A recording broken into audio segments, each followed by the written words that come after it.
Hi, this is Mike from Exoplanets. I'm doing a video series on the instruments and amplifiers that we use in the group.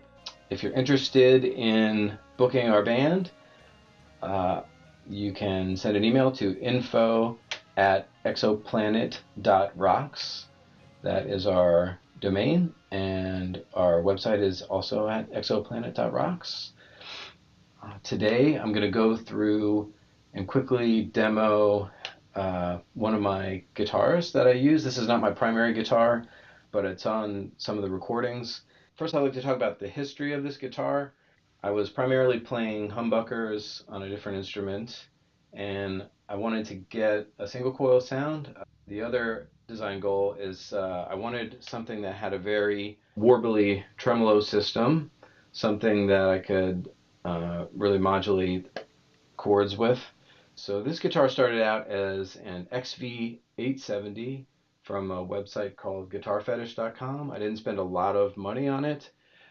Initially, it had this neck on it, which I'm going to show you. You can see that this neck has a slightly different shaped headstock, probably so they don't get sued. And I found that while I liked that neck, it was very meaty, and the headstock shape just kind of bothered me with the body shape. So I went online and found a budget neck for this guitar that I got. I think I got it on Amazon. And as you can see, it has a more standard Strat-like look and feel to it. The tuners on this thing are locking. They're licensed Fender tuners. They didn't have to be. That just seemed to be the best way to do it. The neck has been cleaned up and set up. The fret ends had to be kind of smoothed out. And the tremolo system went through several iterations. I swapped out the vintage spaced tremolo with this one because it has a modern spacing, which is slightly narrower. I don't have super huge hands, so that helps a little bit there, and I just felt like it fits the guitar better, and it fit the neck better. The way the strings are suspended over the neck, they're lined up properly, and they're not like close to the edge. These screws are all the vintage spacing, so it's kind of an adapter tremolo you can get. I spent a lot of time setting up the tremolo because I wanted to get kind of that really sensitive kind of bending kind of sound with it. And the way that I did that, I followed some, I reviewed a lot of tutorials, and if you look here, you'll see there's two springs. The tension is different. On the bass side, it's closer to the neck that tightens this spring, and on the high side, it's looser. That kind of evens out the tension. You generally want to balance the tension of the strings, depending on the string gauge you have, with the springs in the back. As you can see, the tremolo is somewhat elevated, and it's up using these screws.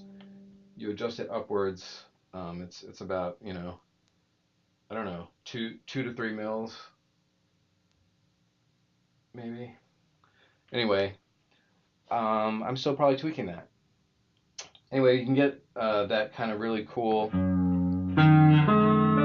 warble with it, which I really like. You can also do things like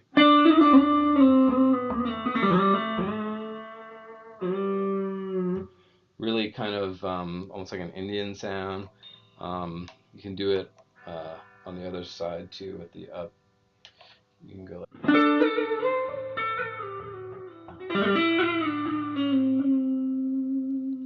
it's pretty neat.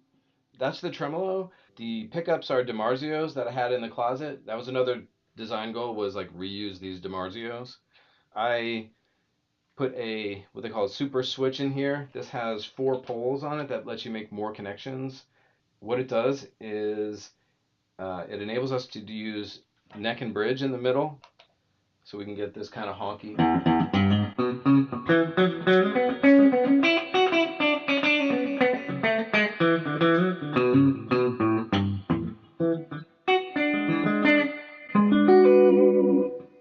kind of a honky sound, more like a telly middle position.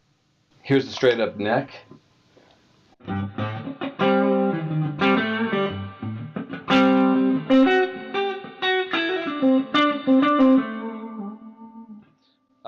And here's the straight up bridge.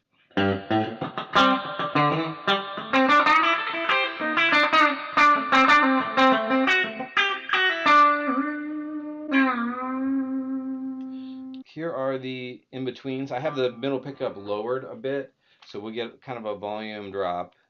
Here's that neck position in-between sound.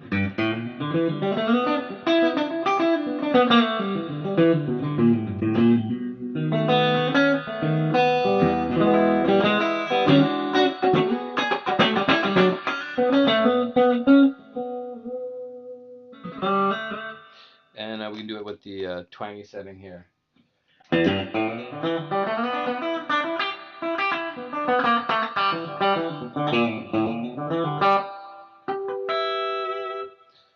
Another thing that's special about the pickup selection and the controls on this guitar is that this functions as master volume, this functions as a master tone, and this brings in the middle pickup in series in the certain positions, only the neck position and the bridge position. So that will basically bring in the mids, and it kind of drops from the wide ends of the frequency range, so you kind of lose a little bit of the highs and some bass there, but not too much. And I'll go into some of the wiring stuff later. So let's hear what that sounds like. In the neck position, here is the straight up neck. I'll put the tone on full.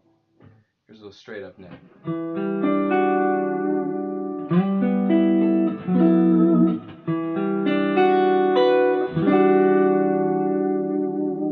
Here's the neck. I'm going to start bringing in the middle. This is about like maybe halfway.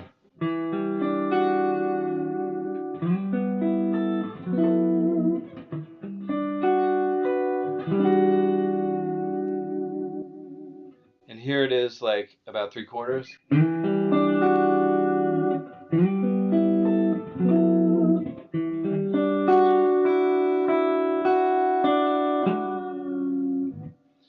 And here it is full on.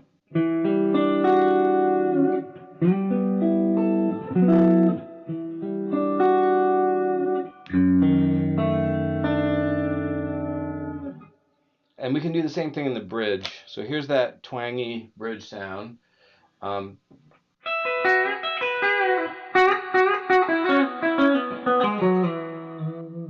you get that full on twang. Here is about like halfway up.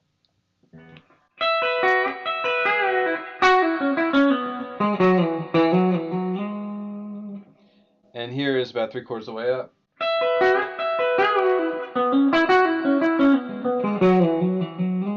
And here's full on.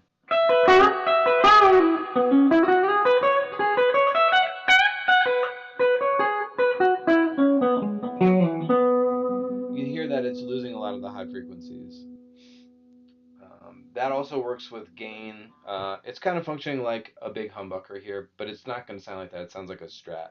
And I got to be honest, I don't actually use the series stuff too much. I thought I would use it a lot, but I don't love what it does to it. So I think I'm probably eventually going to rewire this again.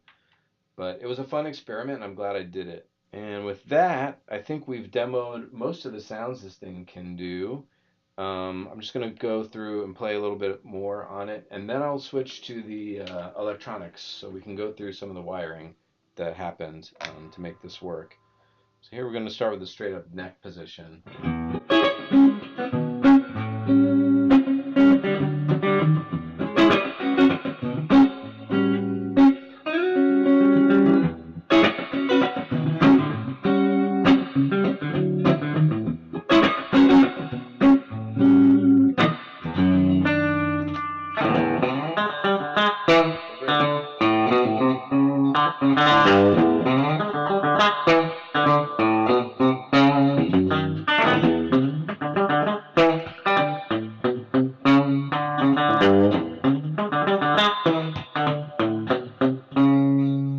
Now let's do it again with a little bit of that series thing.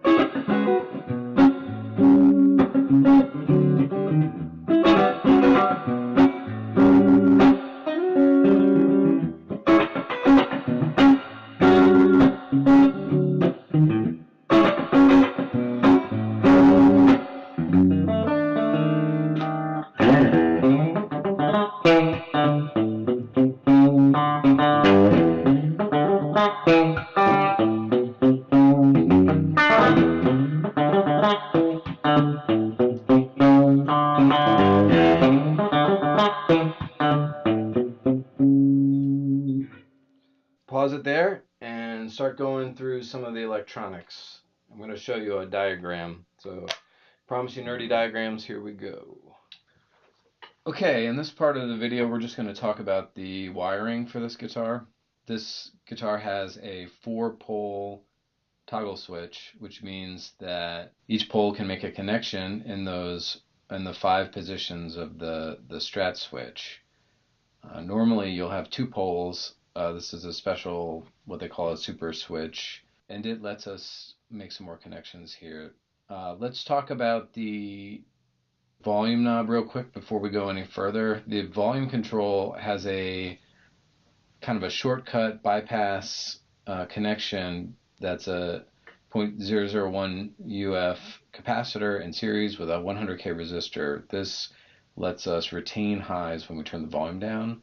I use the volume knob a lot when I'm playing, and I highly recommend doing that for other guitar players. I think it helps bring a lot of dynamics to the music, and that helps keep the tone in a good place when you turn down. Now, it actually, in some cases, makes it sound a little brighter, but that can be okay. So that's the volume knob. The tone knob right now is connected actually to the neck pickup exclusively. A vintage Strat would have 2 tones, one on the neck, one on the middle pickup, and none on the bridge. And a lot of people mod that, but I went the opposite direction. I actually currently have this tone only engaged in any position where the neck is involved. This middle tone pot is used as a series switch that brings in the mids from the middle pickup in series as you turn it up with either the bridge or the neck. It's only active in the bridge and neck position. Let's talk a little bit more about that series connection. You can see it's tapped off of the output from the middle pickup and where it connects to the switch on these contact points. It goes through this 0.033 UF capacitor. This is basically a high-pass filter that's ensuring we are only getting the mids from this pickup, because what I found was that it was a little too bassy when I wired it up without that. So this is kind of a cheating thing that just basically brings the high frequencies from that middle pickup in series. And this right here, I'm showing it because I think it's a good idea. I actually pulled this out of the guitar recently just to remind myself what it sounded like. So the demo does not have this in here, but I actually think it's a little better with this here. What this does is pulls off the super high frequencies also from the series connection point. And that means that we're basically brightening up the sound a little bit. This has an effect of not, I guess, canceling out some of those high frequencies. I found that to be the case. It's a little bit darker if you remove this. So this actually brightens up the overall sound when you have the blend engaged, this series. The other special thing about this wiring is that the middle position is bridge and neck, like a Tele. I really like that more because in the past, I've just never used that middle pickup by itself very often or ever. Some people like it. I just don't. And I actually really like the bridge and neck sound. Here's the bridge connection, and here is the neck connection, and they're both connected to the volume here. So these 2 poles connect stuff to the output, essentially. And these poles here are grounding. They're either grounding the bridge or the neck pickup, or they're connecting it to the series connection on the blend pot for this potentiometer here. And that's pretty much the wiring. I can provide a link to this diagram in the bottom of the video if anyone's interested. I just want to remind folks that I'm not a professional, and this has been a hobby for quite some time, and I just find it very interesting. I think there's a lot of space to tinker with guitars, and you can get some really interesting sounds out of them when you play around with some of these connections. And I think it's fun to try them out, and sometimes you revert them if they don't work out. Anyway, this is Mike from Exoplanets. If you're interested in booking Exoplanets and you'd like to hear us play live and hear some of these instruments in the flesh, just email us at info@exoplanet.rocks.